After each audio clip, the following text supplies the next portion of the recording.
I'm awake. Yeah, I can see that.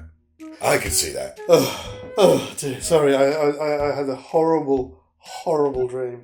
What was that then? That I'd wake up every month and I was in the same place. Funny that. Yeah. I had something similar myself. And it went on for years. Forever. And years. And ever. And years. And ever. Yeah. But we're back. We are back, baby. We're in reality. No more crazy second hands of time. No more cursed clock radio in the bedroom. None of that. No more sharing the shower. No, we won't talk about that. We said we wouldn't talk about that. What happens in delirium stays in delirium. It certainly does. Even though the world is our oyster, I don't know about you, I really just wanted maybe some movies. I've touched enough grass to last me a while, that's for sure. I mean, it's been nice running around, but what do you think? What shall we do? Well, we received a letter in the post. Did we now? Yes, from little Robbie from Cricklewood. Aha! Who said, what would happen if two great nefarious masterminds were to share the screen? That's an interesting question. And based on his suggestion, for your consideration, I give you a mashup.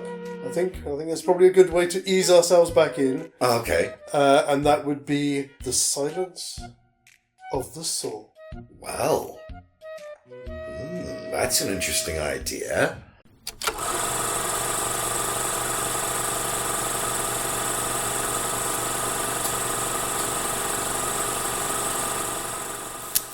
Maybe movie.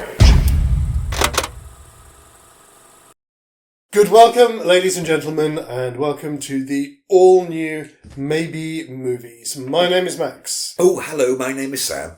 And if you've never seen us before, the best way to describe us is actually to borrow from one of our oldest supporters, Jen, from Gen X Official, who in her review of us on IMDb entitled it, "They're kind of like Wife Swap, but with movie characters."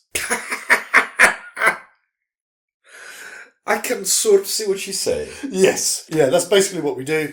Extract characters from a particular film, drop them into the plot of another film, and see if that film will still work, and then do the same, vice versa. That's what I'm looking for. Vice versa, yes. I'm going to drink blue juice and be happy about it. That's very blue juice. Yes, because we are now subject to the weather the same as the rest of you. Yes, and here in sunny Britain it is summer. That very unpredictable period where you may bake, freeze, melt, all at once. It's very entertaining. It is.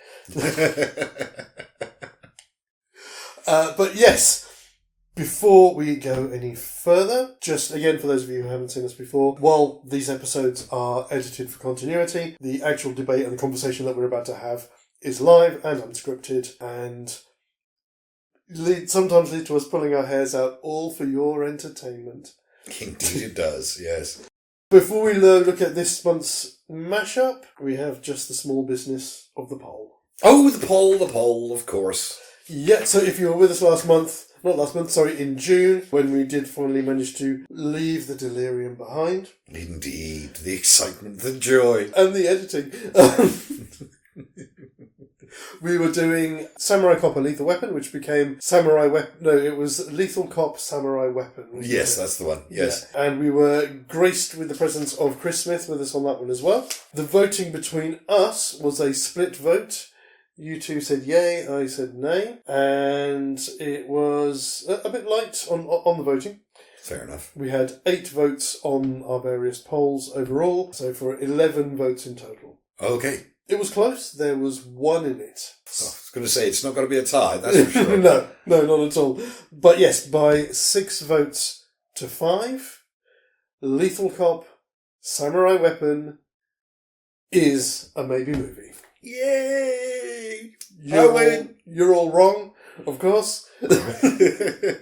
No, I must bow to the pressure of the majority and concede that, well done. Obviously, we did a better job than I thought in the moment. It was just such an interesting idea to mix two films that were so very much alike and so very far apart at the same time. And I had a lot of fun doing it, so I thought it was worth it. Yeah, again, as I said at the time, I think for me, as we were going through it, it felt like we didn't really get into it until Act 3.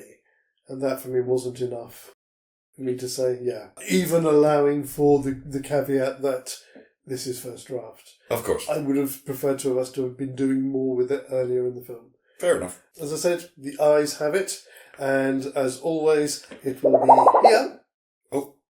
With a fanfare. But I've got to say, it does feel like we've kind of gone up in the world, doesn't it? It does seem a bit swank.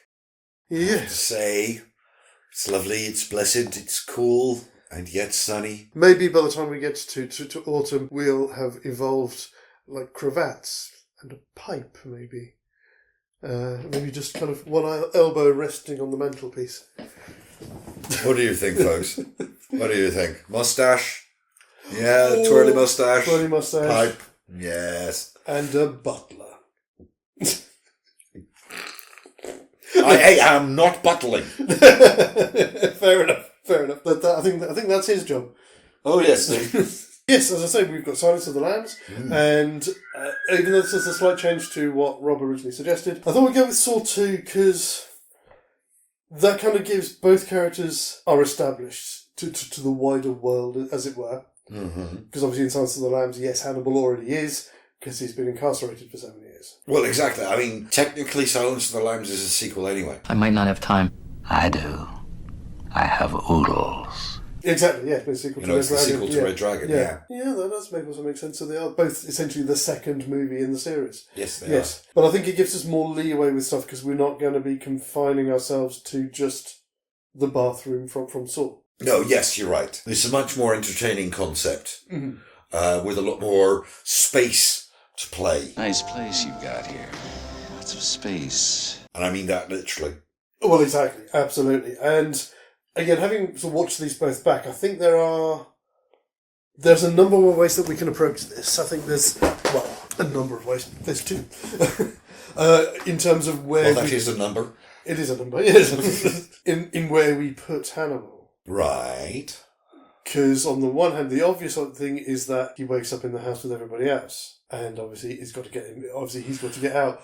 Or we put him outside. He takes over the role that Donnie Wahlberg character has, having the face-to-face with Jigsaw. Absolutely. That's where I was going. And have Clarice starring. Clarice is in the game. House. Yes. Yeah, she's in the game. Because we know that she is one of the only people that Hannibal actually gives a shit about in the entire universe. I have no plans to call on you, Clarice. The world's more interesting with you in it. If there is a person that would get Hannibal involved in Jigsaw's game, it would be her. I foresee unrecoverable problems with the other way around. Because although Starling would be motivated to solve Jigsaw's puzzle and try and save people, she isn't motivated to save the people in the same way that Lecter in that situation would be. So I feel that's the more powerful dynamic. Absolutely, yes, because Lecter would, and again, especially if you go along with his thing about eating the rude. Yes. He would quite happily let people go to their deaths. Oh, absolutely. Yeah, he would practically guide them to it. Exactly, yeah. Whilst dissecting them psychologically at the same time. Well, yeah, I mean, while that's entertaining, it leaves us with something that's probably still far too close to the original work. The premise is that Jigsaw always plays a game when he is holding all the cards. And with Hannibal Lecter, you can never be holding all of the cards. Exactly. He is a spanner in the works to Jigsaw's plan, and that's where our plot and our new stuff will come from. Fantastic. In terms then, I mean, again, we are still in pre-production, as it were. Of course, yeah. Because my original thought, either way of going, that where we diverge from... Oh, you know what else as well? Two older men. Oh, yeah. Two older men challenging each other to a game. Yeah, like two old men in the park playing chess. Yeah, a bit like Magneto and Xavier. Yeah. Yeah, nice. I like that, yeah. There's a symmetry to it. There is definitely. Yeah. Because I didn't know, are we saying, because my original thought was it could be something like actually no, I'll save that. I'll save that for when we start. Yep, I'll save that for when we start. The only thing I was going to say is my sort of starting point for Hannibal in this story is I kind of would like to see us seeing the other half of what happens up on the 5th floor.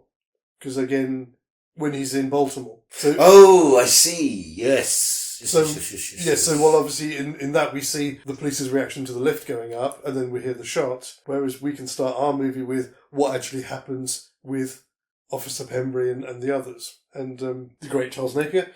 I could never remember his name. Yes, yeah, great actor. Ready when you are, Sergeant Pembry.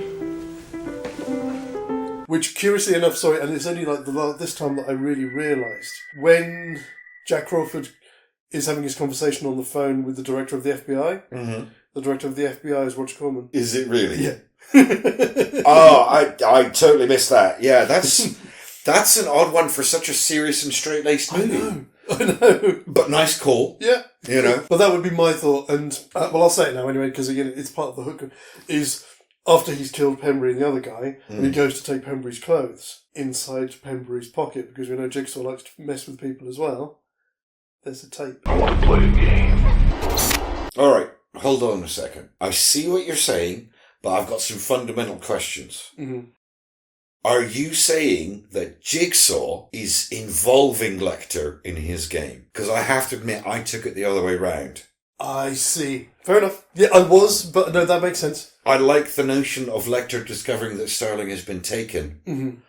Obviously, Lecter being Lecter will know who it is. So he's going to be tracking him down. Okay, fair enough. It's a more proactive story, and again, I know Jigsaw likes to play when he thinks he's got all the cards, but Lecter is the wild card. Yes, that makes sense. I'd like the idea that it was something. It's a fatal flaw of Jigsaw's plan that he didn't account for Lecter's involvement. I agree. I think that is the better way to go. Mm-hmm.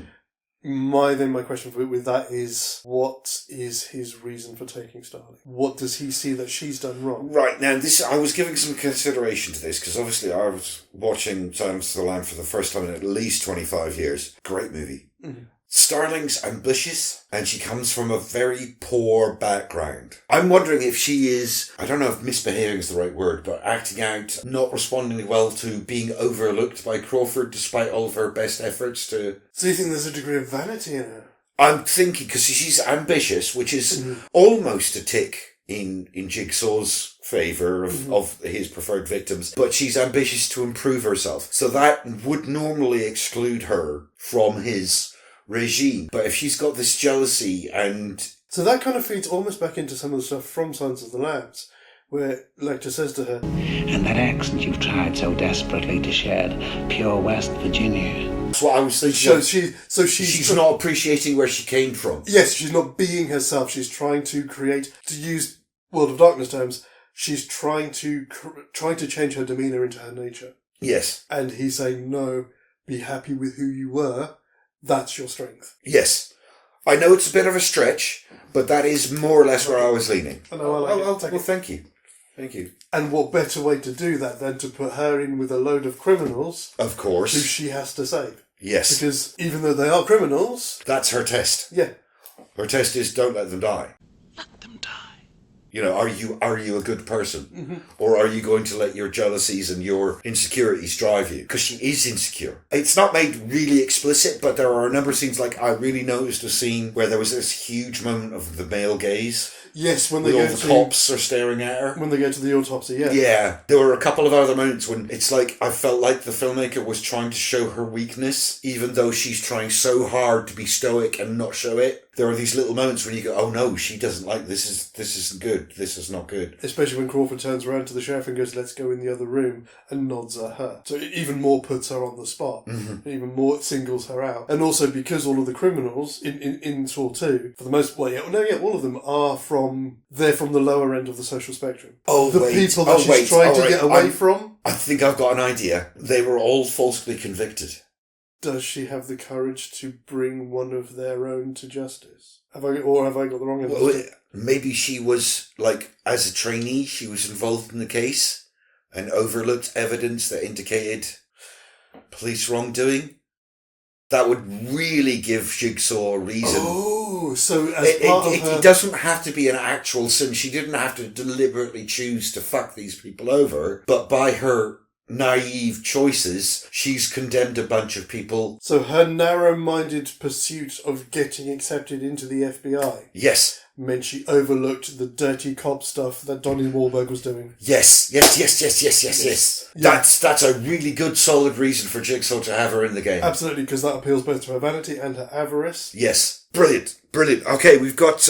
we have a starting point. We've got a starting point. Should we... I think we need to jump right in with Act 1. Okay, goodness me. Now, this is going to be a little bit tricky because we've got the first act of Saw 2 and we've got at least... Well, you see, this is it. Where do we jump in? I'm assuming that we have to be somewhere in the action of what would be, I'm looking at the wrong page, The Silence of the Lambs, that she's already had interactions with Lecter. So maybe we start with one of her later interviews with him? I know I'm leaping ahead a bit, but just so I know how we're going to frame this and structure this, we're saying that the reason he escapes is to go looking for her, as opposed to just he wants out. Well, of course he wants out, but no, the impetus is Starling. Okay. Being taken. Sorry, I should have really said this at the start. I did kind of forget. I do apologise, people. Spoilers throughout on this. Oh yes, of course. On this show. So if you haven't seen either of these films, go ahead, go back, watch it, and then come back. We'll still be here. Indeed, they're worth your time. Prior to doing this, we kind of floated the idea of involving Buffalo Bill. It rubs the lotion on its skin. So we could go just from that part of the film, and it's Buffalo Bill's job to capture her. Huh? Oh! All right, that's an angle I hadn't considered. We can also play with the fact that live events may not be as live as they seem. That's very true. Right, okay. All right, okay, that's... Because I was concerned we were going to lose a lot of the cast of Silence of the Lambs, but I think... Bringing Buffalo Bill into it, is he just going to be the guy that takes... But at the same time, I'm wondering if we are diluting the pot by having him in there as well. That's 3, 4, obviously including Starling, really strong characters.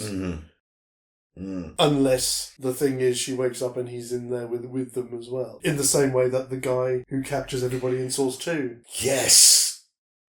Ooh. Yes, I'd like to say so, but I will also point out that Buffalo Bill is quite a weak character when he's out of his element. Yeah, yes, he does. But, well, we could have some fun with that. I want to say yes. Okay. Because it's a new wrinkle, it's a new detail. Maybe we can play on it later on. I mean, I think we should play on it later on. Because we've got license to do what we want with this. When they wake up in the room, he doesn't have to be in the same room with them. He could be somewhere else in the house. So we reveal him later on into the plot. Oh, that's even better.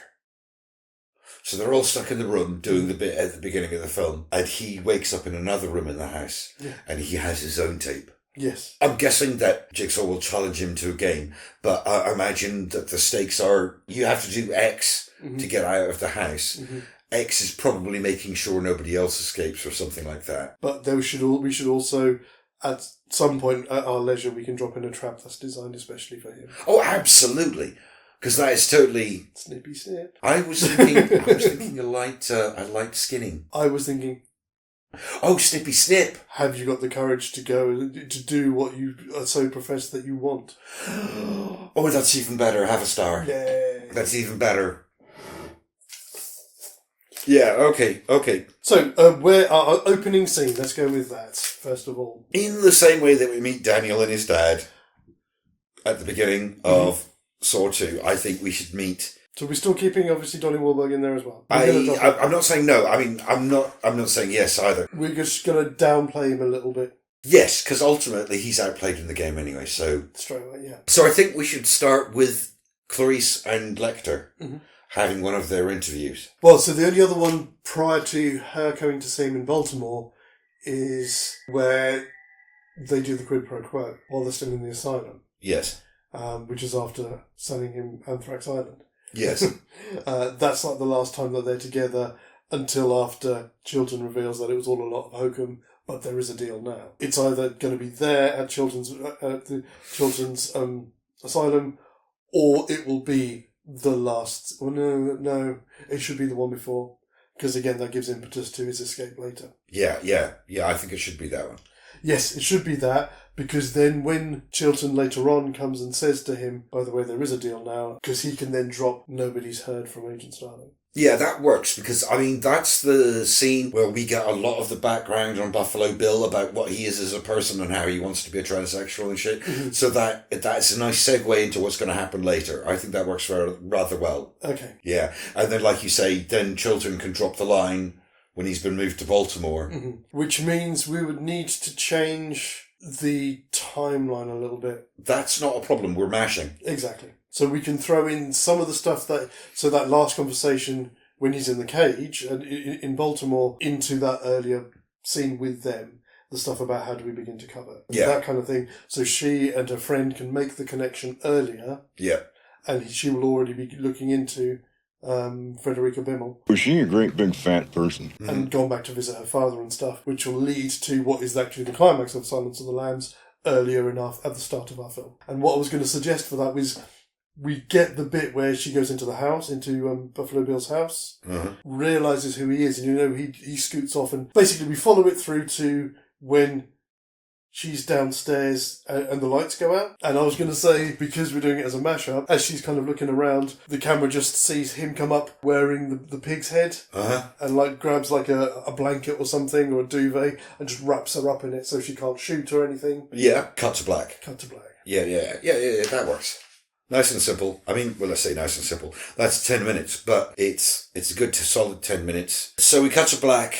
Then in Saw 2, we don't even really start to interact with the people in the house until the second act. I thought it was either when they all wake up in the room, or I actually put it a little bit later, which was Obi's game, which is the first game played in the house. Oh, right. I had it ending just after the message. Oh, what? After they've all woken up and they find the first tape? They found the first tape. Okay, yeah. Do we show them waking up in the room and then cut back to Lecter escaping, or do we do it the other way around? We've kind of got to get this done. I think we do it with them waking up first. And then, because we can just drop in a line, it's a little bit cheesy, we can drop in a line there saying, obviously this is the only way, or it could even be on the tape, this is the only way to get out of the house. Nobody's coming to save you.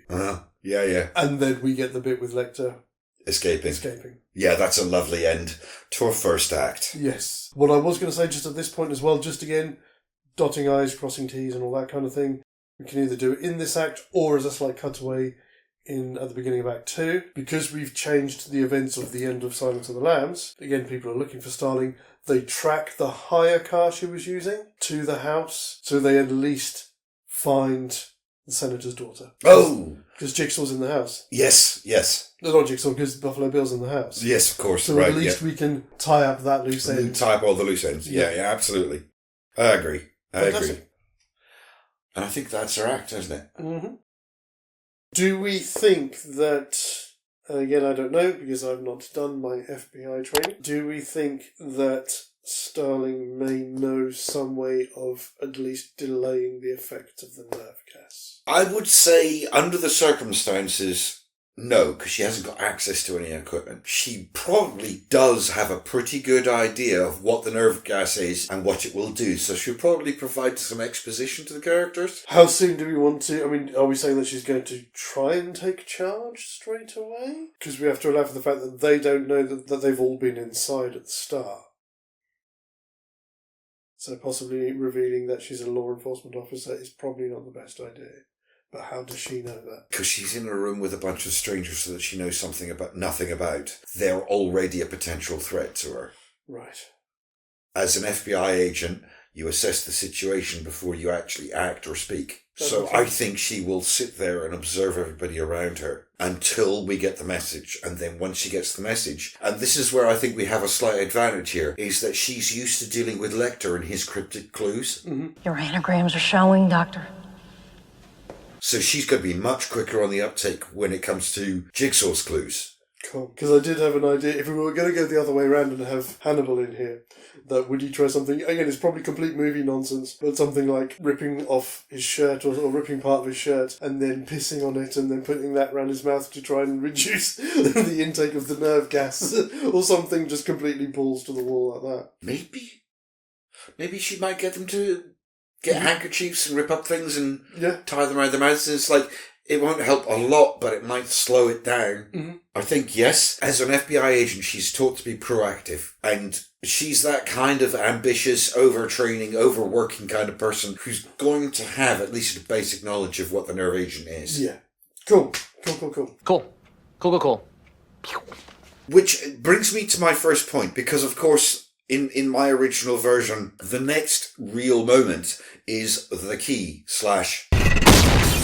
I want to say that Starling's likely to have at least a much stronger opinion than... Who was it who said don't use the key? Was it Daniel who said don't use the key? One of the characters said... The tape said don't use... Or the message said... No, it was Amanda. It was Amanda, It was Amanda. Amanda said the message said don't use the key. Also, we've got another minor advantage in that she's an FBI agent. The Jigsaw case has been going on for some time now. Yes. She's going to have some rudimentary knowledge about the methods and... Especially wanting to go to behavioural science. It's the kind of thing that they would study. Yeah, I think she's going to be the foil, at least to begin with, she's going to be the foil to Jigsaw's game. Having said that, do we want her to save that guy from getting shot in the face? Or are we going to say that he's too impatient and just... She warns him, but he shrugs her off and does it anyway? Oh, that's a good question. I don't know. I like either, because if she's... No. Are we saying that the gun still goes off, but she just gets him out of the way? That's an option. There are a number of options which include talking them down from doing the thing, but I mean that is an option that she just pulls him out of the way at the last second and saves his life. On one hand, he's a no-name character. I think it stays. I think that she can try. Because it makes you wonder what his game was. Yeah, fuck this. That's a good idea. It does make you wonder. You know. Maybe we can use him further down the line, because that's going to create an immediate bond. He just saved my life. Yes, because there is that as well, and there's also the fact that if they figure out a way of getting out of the room without triggering the gun, then they have a gun with a single round in it. Not sure if that's going to do them any good, considering the traps in the house. I mean, we could do it, but I don't think it'll pay off. Unless the payoff is it's got no payoff. Yeah, it could be that they've got this thing, but it's actually in the situation, it's completely worthless. Yeah. That feels good, actually. That feels like a very Jigsaw thing. Yeah. Because, I mean, Jigsaw's not stupid. He's got to know that she's a trained individual and she's going to figure out some of his games and tricks. And an FBI agent would want to arm themselves as soon as possible. But my thinking was as well as if it has... I'm gonna make a note.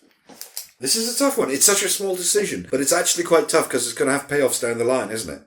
Yeah, I'm going to come back to that. We'll see. If I don't get to bring it in later, I'll tell you what it is at the end, but we'll see. I'm going to say that she stops him from yes, firing the gun entirely? Mm-hmm. Okay, yeah, great. I'm not going to dwell on the details because we've already spent too long. So we don't get a bang, we get a key. Because the door's not locked anyway, is it?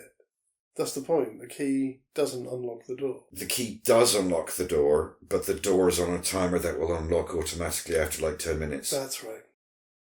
No, the key doesn't unlock the door. Because the key unlocks the safe.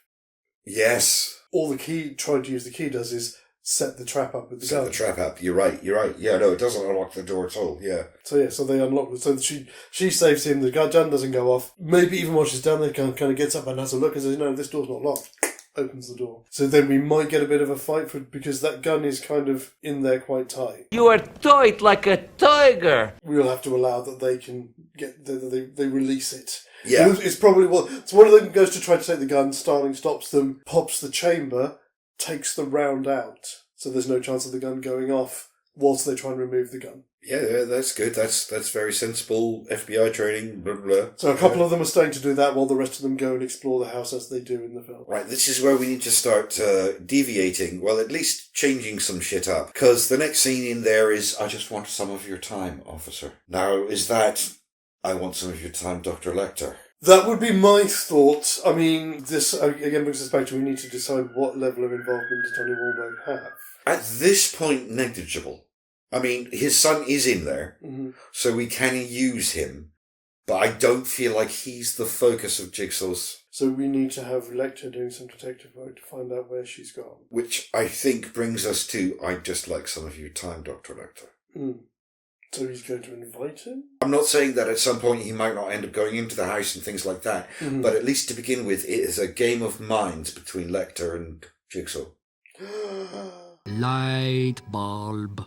We get the bit where he sits up in the ambulance, jumps in to drive off, pushes the tape that's in the radio in the ambulance, and it's a message from Jigsaw. Oh, that's much neater. Yeah, it's basically the same thing as I was trying to say that Pembury has a little cassette in his pocket, but we just transpose it into that. He's already out. He thinks he can, he's off, he's got free, and then... Yes, I think I like it. Yeah, he can then reveal that Agent Starling's life is on the line. Can you find me? Follow the clues. Yes, but we need to make it go faster. I'm taking stuff. Yeah, you can totally have a star for that. Yeah, you can totally have a star for that. I sort of want to put that back into the first act. Fair enough. Because we need things to move. Yes, so that could be the end of our first act. Yeah, that could well be the end of the first act, yeah. This comes back to, I think we're going to have the same confrontation and at least some of the same conversation. Definitely. So it's a question of how we get Lecter there. Shall we just say, screw it to all of this? And just say, Daniel's not there, Starling is Daniel, Lecter's the subject, and just... Yes. I think... That's good. That's going to save us otherwise a lot of we're going to make a... Oh no, we're making a rod for our back by trying to include all of them. Yeah. It's a mashup, we can just destroy, get rid of characters. So let's get rid of Donnie Wahlberg, let's get rid of him altogether. Yeah, let's do that. So we have our scene, which was some of your time. Now this will be different. I mean, obviously Wahlberg's that sort of stoic, and Lecter's an interactive needler. How's it hanging, McFly? Hey, Needles. He's going to push as many of Jigsaw's buttons as Jigsaw is going to push at his. Also, the other thing with Lecter as well is how observant he is. And I was wondering about how quick is he going to figure out that that's not live? I think at the moment, we can kick that down the line. Yes. Because we're just setting up our stakes. But Lecter is a much smarter man than Jigsaw. He will figure it out. We just have to decide when he does. I think it might be something like we have to contrive an obvious wound or something that he can see that Starling has sustained when she was captured by Buffalo Bill. But he can see that wound has been healing for some time. I don't know if that might be too obscure. Might be a bit obtuse. But it's a starting point. We can put it in the back of our heads and come back to it as we need to. As you say, we can kick that down to later in the act. Because that might even be our act, the end of Act 2. Is he suddenly goes, this is all well and good. I feel like I want Lecter to go to the house. Oh, yeah. So I feel like we have to have that happen. And I think you're right. Probably the end of Act 2 is a good place. But certainly at the moment, we're opening sparring. These are just two very intelligent men sparring backwards and forward, testing each other and learning each other's limits. You know men who put fruit up each other's bottom? Yes? Oh, you do? So I think we can kick that particular problem down the road a little ways at least. We can have then in this conversation between them almost like a professional courtesy that, okay, so yeah, you noticed that about her too. Because he will already figured out why she's in the house and what his game is. The fact that they both recognise the same thing in Starling, but react differently to it. Yeah, I love it. Yeah, and that just kind of, that's an interesting one. I wouldn't have done that, but I can see why you did. Yes. Again, in this conversation, again, in the sparring match between them, again, more from Lecter's side, it's, what are you hoping to gain out of this from me? Do you want me here in my capacity as a psychologist? I don't know what the actual continuity was in the films, but it's very obvious that he's close to death. Yes. Maybe he wants a clean one. He wants Lecter to kill him. It's a clean death rather than slowly strangling on your own. True, I like it. Tumours, To add to it, I'm not sure whether this would be really in keeping with Jigsaw. Well, no, actually, it would be. He wants Lecter to kill him and then serve a part of him to Amanda, the missing piece of her, to be his replacement. Oh, that is sick as hell! I love it. I love it. Have a star. My heart. Yes, of course. It has to be the heart of me. Yes. Yeah, that actually, curiously enough, I know you said you didn't finish watching number 3, but that actually does kind of add an extra dimension to number 3. Okay. So, yes. So that's, we can do... Yeah, we've got that. I'm sorry, we're getting ahead of ourselves again. I don't think we're getting ahead of ourselves. I think what we're doing is we're approaching the overall goal of the scenes. Yeah. All right. Because we can intersperse this with cuts backwards and forwards to what's happening. No, I can see how this goes. So we have some of your time, we have that initial sparring between them. Then we cut away to the group, the door finally opens. Yes. And they start to explore the house. Then we cut back to Jigsaw and Lecter and his speech about the missing piece, which segues into what we're trying to do here. Yeah. I think that Jigsaw recognises just how clever Lecter is. He's not going to come out and say, I want you to kill me and I want you to feed my heart. He's good, like he does with the clues in his games. Mm-hmm. He will feed in the information. And because Lecter's exactly that sort of person, he's on it all the time. Straight away. He's intrigued. Of course he is. It is essentially the quid pro quo. Yes. Let's continue that. That's brilliant. Yeah. Again. Quid pro quo. I tell you things, you tell me things. Yes, no, that's brilliant. So instead of Starling and him with the quid pro quo, it's him and Jigsaw. Yeah, because he wants to get into the way, how did you get to this point? I know Jigsaw offers that up anyway in his conversation with Donnie Wahlberg, but this is even better. He has to coax it out of him. It's dialogue. Yeah, exactly. Because so much of that interaction with Jigsaw is one-sided in the film.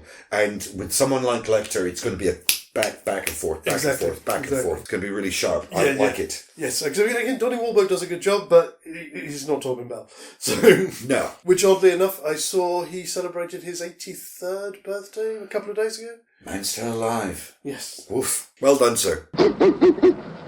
That's my other dog imitation. So we have the missing speech piece. We have the scenes that I simply labelled macho BS. Oh yeah, so that's all the stuff. I mean, we've got the stuff with the flashlight, front door, blah, blah, blah, blah. So I think, we intercut this. Oh, of course, it's when he tries to smash himself through the door and stuff like that, isn't it? Yeah. And then they go into the basement and we have Obi's test. Yes. And this is where things are going to go differently, because of course it's not Obi, it's Bill. You forgot about that, didn't you? Yeah, no, I didn't. Oh, I hadn't made a decision whether or not we've got Obi and Bill, but we're saying that they find him already in there. That's where he is. Yes, that makes sense, because we've got to introduce Bill. I don't think he's going to have the same ending, of course, at all. No. I think it'll be one of the rooms upstairs. It'll have a mannequin, and it'll have a flesh suit with missing... You have to put his parts through the thing into something that's... See, it's a difficult one to do without you already being set up in it, because it's not like the girl who sees the thing that she wants and puts her hands up into the thing. You can't invite him to get his junk out to do a test. Oh, right, yes. No, we went with the snip, didn't we? Yeah. I forgot about that, yeah. Again, that was my suggestion. We don't have to stick with that. If we think of something better, we can do. That was just the obvious one for his character. No, I think it's good. I'm just thinking about... All right, we're getting ahead of ourselves. So they go down into the basement and they find Bill. Sorry, just to stick on this for 2 seconds more. Mm. If we do want to change it, then what you originally suggested might work. You have taken the skin of 5 people. Are you willing to give some of your own skin to... I feel like that's the sort of thing that Jigsaw would do. I think so, yes. I agree.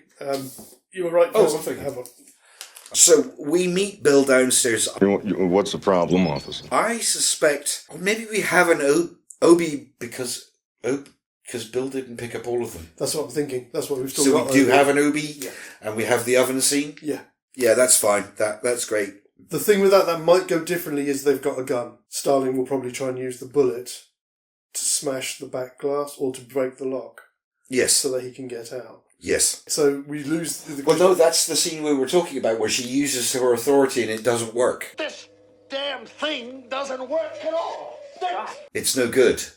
Maybe the bullet bounces off or... The bullet goes through the glass, ruptures one of the gas pipes, and the whole thing explodes. Oh, yeah, that's nice. Yeah? Yeah, that's nice. Because then it's really her fault. Yes. It just all happens, worse, faster. Yeah, okay. So that gives them impetus to get out of there as well. Get out! Get out of there! They've lost the antidote, and they go back out into the entrance hall. Well, yeah, because that was where we would have had the conversation between Amanda and Daniel. So we can now then make that a conversation between Amanda and Starling. Yes. Because of her failure. Yes. She's feeling remorse for her failure. Yeah, absolutely. Which gives Amanda an opportunity to put the knife in and start doing some shit of her own. Yes. It's also where we have the conversation that I have simply labelled stakes/fixable, i.e., I'm not fixable, but you are. Ooh, yeah. Do we want to have a play with that? I think so. The other thing that I was just thinking about as well, again, is in the same way I was saying how long before Lecter notices that this isn't life. Behavioural science. How long do we think it's going to be until Starling realises that Amanda isn't all she seems? Especially because she kind of reveals quite early that she's played before, might trigger a memory that she looked over some of those as part of her training and remembers the name.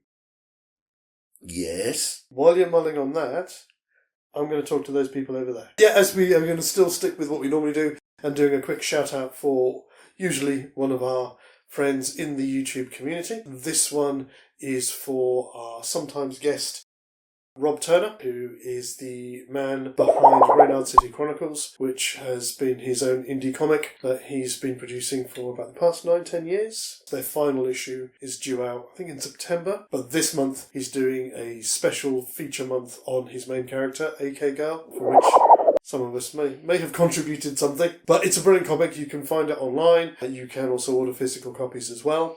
I'll put links to everywhere and to his channel in the description below. So do check him out. And again, Rob, I hope to see you back here with us in the real world for a change, sooner rather than later. Indeed. Join us. So yeah, we can see that in that. I mean, that might even come out in this conversation. Yes. That Amanda drops something that just tweaks something in the back of Starling's mind. Doesn't have to go, aha, you're a villain! But just starts her thinking, maybe, something that allows her to realise that she's been too focused on the wood to see the trees. Yeah, okay, yeah, I buy that. I buy that for $1. I'd buy that for $1. And then we get the silly jump scare I put. There's a really silly jump scare. Somebody stands up and turns around, and there's somebody literally just stood there who's come back. I didn't even notice. Yeah, and they even put in an impact sound effect as well. That completely missed me. I wasn't paying attention apparently. And I think it's after that they get the reveal that they've all been in jail. Yes. Which again is going to be food for Starling. Yes. Now, how do we play this? Obviously, she's going to twig. Once she realises they've all been to jail, she's going to start putting the numbers together. Yes. Or putting the information together in her head. Is she going to keep it to herself, do you think? I mean, I imagine this is like a conversation that they're having, and during the conversation, we keep getting little flashes of Jodie Foster's memories of signing the affidavits or the search warrants or whatever it was that got them. Yes. Got them convicted. So I have this moment of realisation, which we can have a nice little private moment for the audience. But she's a cautious player. I don't think she'll let people know that she knows. No. She'll still keep it to herself, I think. And I think she's got enough savvy to invent a story for herself. Well, so she doesn't reveal that obviously who she is. It could be so maybe it's something like she remembers signing some of these things or looking over some of these cases, and they were all quite close together.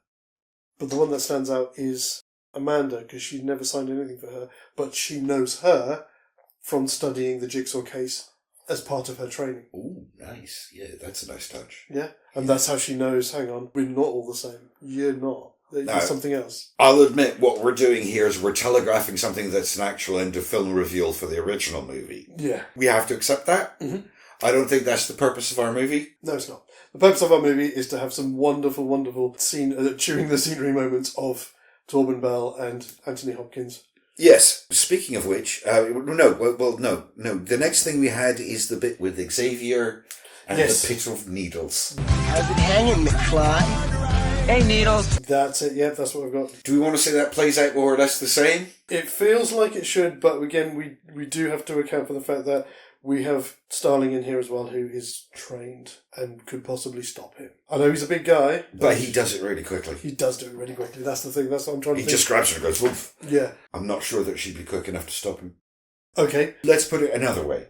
The only reason that she'd be quick enough to stop him is because we want her to, and what purpose does that serve? None. So we think we still get Amanda in the pit of needles. Yeah. It's how Starling reacts to that. I think, because there's we just had that moment with the reveal of her being connected to all of the cases and maybe possibly some guilt. Yeah. And then immediately seeing one of those people do something horrifically reprehensible. It's a tipping point. Do we think then that she would, after the fact, nobble him so he can't do anything else? Because she might be worried that she might throw somebody else in there. And she's probably the next smallest one out of the lot of them. I see what you're saying, and I'll give you a maybe, but I feel like this is where, in very much the same way that Lecter is going to start to understand what's happening, outside, I think we should have Starling start to understand what's happened inside. I want to say that Starling and Xavier are both figured out what the numbers are about. Oh, yeah. Good call. That was the other thing I thought, yeah, if we put Lecter in there, he's going to figure it out pretty much immediately. Yes. Yeah. Yeah. But yes. Oh, thank you. That's a good call. So I think this is where some of the facts and figures start to fall into place for Starling. Mm-hmm. It could simply be that as Amanda is scrabbling around, because again, FBI agent trained to spot things, she spots the number on the back of her neck. Oh, that's even better. Yeah. Yes, because they are trained to be as observant as AF. Yes, so even though she's worried about, this woman's in this thing with all these dirty needles. McFly! Again, they're just trained to something out of notice the ordinary. The details, yes. Yeah. Xavier doesn't figure it out until after this, does he? Because it's when he attacks... Jonas, thank you. We're saying that we still get... that the needle scene still plays out the same way? Yeah, more or less. That's the tipping point for Starling, because she spots the numbers and starts to understand some of the clues she's been given. Because then we would go back and have a bit with Lecter and Jigsaw, because the next thing after this is back to the safe. And that's where we have the fight between Jonas and Xavier. Ah, yes, getting sick, something about family, and then turn around. Yeah. And that's when he kills him. So we must be coming rapidly up to the end of Act 2, because Yes, we are coming up rapidly to the end of Act 2, and this is where we have to have our reveal for Agent Starling. Somebody needs to find out that she was involved in all of their arrests. Yes. Because that's 50% of all of the peril that happens in the third act, is people knowing that she's responsible for it and how they'll react to it. Rather than... Because in the original movie, it's the X marks the spot, and there's a photo of him and his dad. Yes. I don't know, maybe a copy of the arrest forms. That's or what I was going to something say. like There's an envelope with photocopies of and all all signed by Starling. Yes. That's more or less the end of Act 2. I mean, we this is when Xavier starts trying to actively hunt down the numbers and cut them off of people and things like that. But and the blonde girl dies. Yeah. Overcome by the poison. Before we go into Act 3, do we want to do, as we said, do we want to have a bit of a cliffhanger into Act 2 where we get Lecter say, well, this is all well and good, but it's all a bit moot, isn't it? Because that's not life. I think that's brilliant. I think that's exactly how we should finish the second act. Mm-hmm. Just that. And then begin the second act with Lecter's exposition of, you filmed this X days ago. Exactly how we figured it all out. Yeah. This is all for Act 3. We'll come back to this in a second. Indeed. End of Act 2. Xadrum is more than just curious content on YouTube. We're also a small publishing house with books covering a range of genres from 1940s pulp adventure to children's novels and even a touch of the macabre for those who like their literature on the dark side. Our titles are available in both paperback and ebook formats. Ebooks are available on Amazon, but physical copies can only be bought exclusively through our website at xadrum.com. Jeff's got enough cash as it is, so why not help us little guys grow and thrive? Links can be found in our banner and in the description to all of our videos, and we look forward to helping you indulge your itch for escapism. What was I going to say? I had a thing that we were about to do. I was going to do... Typical, I've forgotten now. This is what it was I was going to... Oh, that's it. I was going to say, I don't know how we'd be able to do it. It might not be, we might not be able to. But that all the way through his conversations with Jigsaw throughout this whole thing, he's been just fashioning something. A blade or something. Mm-hmm. Secretly. Yeah. So, because he now knows that, I know what you want from me. I know why you want it. But you've lied to me about this, so... And then, oh no, he needs him because he needs him to take him to the house.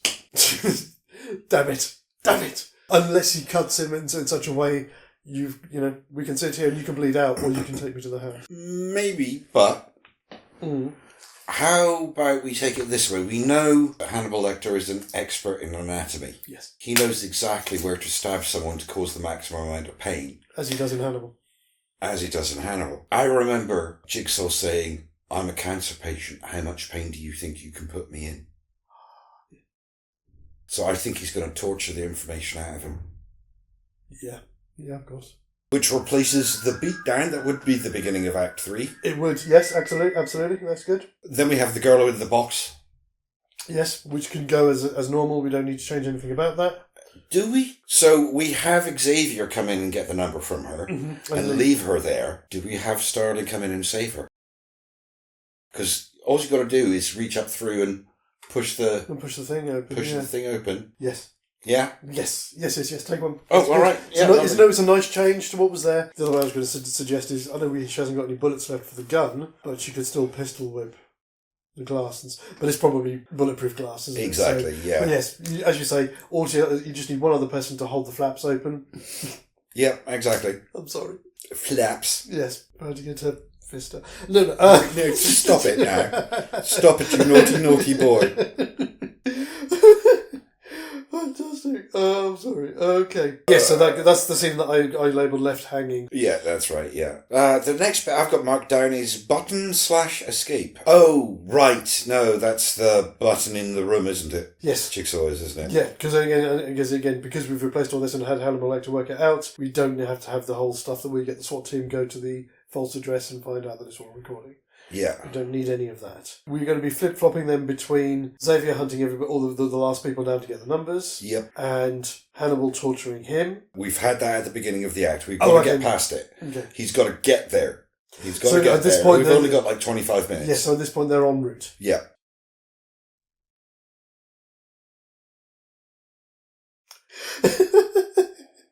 Sorry, I just very quickly popping back into that scene. If we have, say, Lecter, I don't know, cut off one of his fingers and then just put it in his pocket, I'll have that as a snack after this is all over.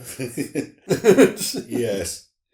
Yeah, so he's en route. So it's going to be then the showdown then between Starling and Xavier? Yes, it will do. And this needs to go radically differently, otherwise we're going to end up exactly playing out the third act. Yes, exactly. And of course we've still got Amanda in there as well. Yes.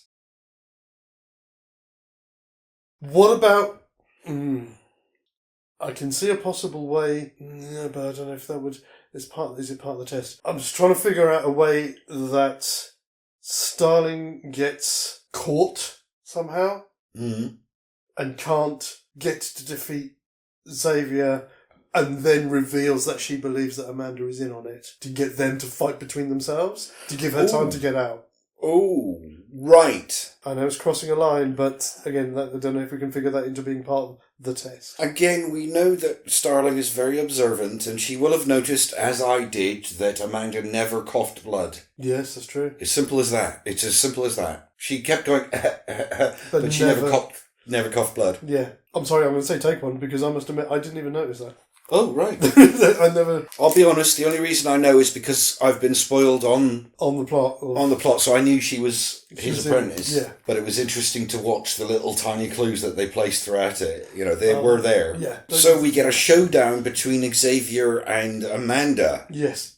Oh, this is going to be interesting. Is Amanda secretly armed? Because Xavier is a big, strong asshole. I don't think she was in the film, was she? No, that's what I'm asking. But do we want to give her something? Yeah. Do we want her to win the fight is the question. No, I don't think we want to... I think we can... If we could contrive it that she doesn't win the fight, but she survives. Okay. She gives it her best shot, but ends up taking a beating, but that's enough time for Starling to free herself and then take out Xavier. Because he's the bigger of the two threats. And obviously, she's in on it. She's the one with the answers, so Starling's going to want to keep her alive. Right. We're forgetting Lecter. We're not forgetting Lecter. This is happening while he's en route to the house. Right, yep, okay. Okay. I suppose at this point we need to decide then, because again, all of this has already happened. Is that what you're talking about? You're getting at? So the question is that... Oh, God, no. We've made a rod for our backs here. So Lecter doesn't want Jigsaw to take him to the house because he's already figured out. Lecter wants him to take him to where Starling is now. Right, okay, yes, that works, yes. Because then we can still play out, which kind of makes this bit with the showdown and everything in the house is almost like an interlude. This is the in-movie cartoon before we get to the actual end of the film. I see what you're saying. Yeah, okay, I could go with that. Yeah? Yeah, I could go with that. Fantastic. That brings us to our ending, and what do we want it to be? Jigsaw is taking Lecter to where Starling is. Mm-hmm. I want to say Amanda's there. That Amanda gets the drop on her somehow? No, I just mean that apart from the tete-a-tete with Jigsaw, he hasn't done anything, and You know what we have forgotten as well? We've forgotten about Buffalo Bill. No, Oh, wait. Oh, God, we did forget about Buffalo Bill, didn't we? See, oh, God, folks, what have we done? What have we done? See, the other thing that we do with Buffalo Bill is that we don't actually have him actually being in the house, because if we have this end bit where they've gone through the gap in the hole in the floor, they're in the tunnels underneath, leading out of the house. They've had the bit, obviously, Xavier's dead. Starling says, look, I know you're on it, game's up, get us out of here, give me the antidote, get us out of here. They get to the door that leads out. Amanda goes, after you, and Starling goes, no, after you. And that's again where she gets grabbed by Buffalo Bill, because he's been monitoring everything from outside. Right, okay, yeah, alright, I like that. Go on, take one. Yay. Phew. It's a nice little twist at the very end when it looks like she's gotten away scot-free. Yeah. That gives us Hannibal Lecter versus Buffalo Bill. There's only one way to find out. In the dark. Yes. Ooh, you know what? Kind of come full circle. Thematically, I think it works well. It does work well. I know he'll probably try to do, because there's a little trick that he does. He does it in Red Dragon and he does it in Hannibal as well, where he gets the drop on people by taking his shoes off and just walking around barefoot. And obviously it's going to be a little bit different here because he's in the dark. But also, we can play up on the fact, like, we know that Hannibal can read, he's got a very acute sense of smell. So I imagine Hannibal is actually tracking him by scent. And again, Buffalo Bill probably wears quite a bit of perfume. Yeah. Yeah, nice. And we can also have him in the dark needling him about Benjamin Raspail, the head in the jar in the car. Oh, right, yes. Because he'd heard about James Gum because he was dating Benjamin Raspail. Yeah. And obviously, again, he's got all of that knowledge, so he will wheedle him about the case in the dark. Yes. Just to get under his skin. Nice little cat and mouse. Yeah. Is this... Of course. So this is the final game. This is Jigsaw's final. He'd kind of hoped that it would go this way, because the final game is, can you beat him? If you beat him, then Starling gets the cure. Oh, yes. Yeah? Yes. Does that work, people? I think that works. Yes, fantastic. I think that works. So it's always that, it's the cat and mouse, but it's always the, it's layers within layers, isn't it? It's all of the layers right down to the core of the onion. Turtles all the way down, yeah. Yeah. And I take it we're saying that Lecter's going to win? Of course. Save the girl, but Jigsaw and Amanda have got away. Yes. They're just not there. Yep. That's a nice, neat... it's not a nice, neat ending, but it works. Thematically, it all goes really well together. I think that's our third act. But it should be, he makes sure that she is safe, and then he disappears. Of course. Yeah. Of course. But there we go. Cool. Okay, so that is our movie. Give us a couple of seconds. We will mull over what we think of it, and we'll be right back. Indeed we will. Look at that. We're back. Quick, wasn't it? Did you have time to go for a pee? I bet you didn't. I've got 5. I've got 5. Well, let's go alphabetically. So I'll go first. Oh, okay. It's a nice and easy one. Yes, I love this. There's some nice little things going on in here. Again, there's stuff to build on. Brighter minds than ours would write the final version. Yeah, some of the dialogue would need a lot of work. Yeah, and the procedural stuff, and people with degrees in psychology and stuff like that. Can muddle over it for a bit, but I think we've given them enough here to get their teeth into. So we've got the bedrock. Yes, exactly. Absolutely, exactly. yeah. So yes, The Silence of the Saw is a yes from me. And it's pretty quite simple. It's a yes from me. It's almost a little too neat, but I think that's why it works so well. It does. Yeah, it would be glorious to see on the screen, as I said, just these two great actors. The meeting of minds. Yeah. I mean, that's the bit that really, the core of it is that interaction between Jigsaw and Lecter, I think. Yeah, as the counterpoint to that as well, having the action stuff with Starling in there as well in that situation, which, again, as much as I love Julianne Moore... Jodie Foster was a much better agent star. Oh yeah, she is. I never really appreciated Julianne Moore in that role. No, she doesn't have... As you were saying earlier, there is a vulnerability to Jodie Foster in that film, which you don't get. I know she's supposed to be the more experienced agent, but that, I think, diminishes the character. Well, yeah, it does. I think it does. But moving on. Yes, that's a yes from both of us for Silence of the Saw. And now, as always, it's over to you guys to have your say. So have a watch back over what we've done here today. Give it a mull, and I'll be running our poll which will be on our community tab on YouTube. It'll be our pinned post on X, and it'll also be running for the next 24 hours on our Instagram story as well. And at next month's offering, we will reveal if we have a maybe movie or not. We will be back with something else next week, and we'll be back from this setup early next month.